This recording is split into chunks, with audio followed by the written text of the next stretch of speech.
হিমালয়ের পথে যাত্রা করেছে বাংলাদেশের 4 কন্যা। টানা দ্বিতীয়বারের মতো সুলতানার স্বপ্ন অবারিত প্রতিপাদ্যে এবছর আয়োজন করা হয়েছে নারীদের শীতকালীন অভিযান 2025।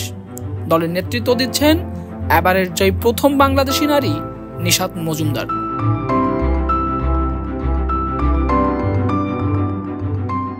নভেম্বর মুক্তিযুদ্ধ জাদুঘরে এক সংবাদ সম্মেলনে আনুষ্ঠানিকভাবে দলনেতা নিশাত মজুমদারের হাতে জাতীয় পতাকা তুলে দেন আয়োজকরা। পতাকা প্রদান করেন মাস্টারকার্ডের বাংলাদেশ কান্ট্রি ম্যানেজার সৈয়দ মোহাম্মদ কামাল এবং ইউনেস্কো ঢাকা অফিসের হেড অব কালচার কিজি তাহনিন। উপস্থিত ছিলেন মুক্তিযুদ্ধ জাদুঘরের ট্রাস্টি মফিদুল হক সহ অন্যান্য প্রতিনিধিরা। এই অভিযানে অংশ নিয়েছেন দলনেতা নিশাত মজুমদার, পর্বতারোহী ইয়াসমিন লিসা, তহুরা সুলতানা রেখা এবং ট্রেক উইথ নিশাত 2025-এর বিজয়ী নুসরাত জাহান ফাবিহা। দলটির অনুপ্রেরণা রোকেয়া সাখাওয়াত হোসেনের কালোজয়ী সৃষ্টি সুলতানার স্বপ্ন।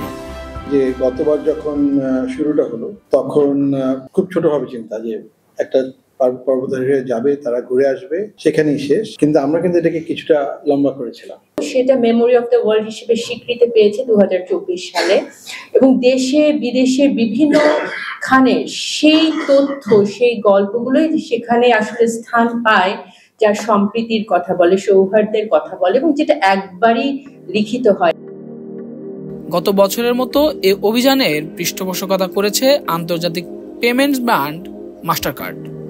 সহযোগী হিসেবে রয়েছে মুক্তিযুদ্ধ জাদুঘর। যে জাগরণটা আমরা দেখতে চাই, একটা উদ্বোধনের লক্ষণ আমরা দেখি, কিন্তু সেটাকে নানাভাবে পদপিষ্ট করা হচ্ছে।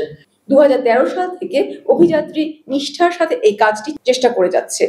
2024 সালে বাংলাদেশ থেকে প্রথমবারের মতো উইমেন্স উইন্টার এক্সপিডিশন বা নারীদের শীতকালীন অভিযান শীর্ষক এক বিশেষ পর্বত অভিযানের আয়োজন করেছে। নারী অভিযাত্রীদের এবছরের লক্ষ্য 6000 মিটার উচ্চতার পিসাং পিক এবং 5000 মিটার উচ্চতার রাক্সিং পিক জয় করা। ইতিমধ্যে দলটি গত 28 নভেম্বর নেপালে পৌঁছেছে এবং শুরু করেছে অভিযানের প্রস্তুতি। নারীর সক্ষমতা, সাহস ও স্বপ্নকে সামনে রেখে 4 বাংলাদেশি কন্যার এই যাত্রা বাংলার প্রতিটি নারীকে অনুপ্রাণিত করবে সুলতানার স্বপ্নে দ্যুতি ছড়াতে। মোজাম্মেল হক হৃদয়, লাল সবুজ প্রকাশ, ঢাকা।